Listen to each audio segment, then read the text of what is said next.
Sir பாக்கிறதுக்கு இவ்வளவு அழகா இருக்கிறானே, நல்ல முகையும் லட்சணமா கொழு கொழுன்னு, அப்புறம் தொட கூடாதுன்னு என்னங்க அர்த்தம்? ஒரு கணம் ஒரு போதும் தெரிய கூடாது என் உயிரே என் உயிரே. சரி, நான் ஏதோ ஒரு நினைப்புல கதவை வேகமா திறந்தனா என்னடா பண்ணுவீங்க? கூட்டம் கூட்டமா உள்ள உட்காந்துக்கிறானுங்க.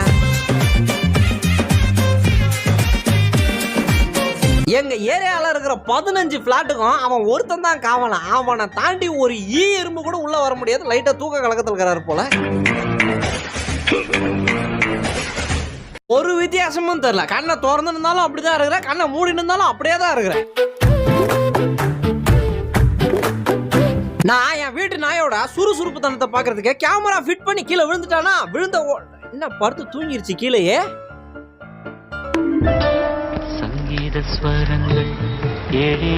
ஏண்டா பார்சல் டப்பாவில என் முன்னாடி எடுத்துட்டு வந்து வைக்கிறேன்னா அவ்வளவு பெரிய ஆழ்துளை கிணறு இருக்குன்னு சொல்ல மாட்டியா?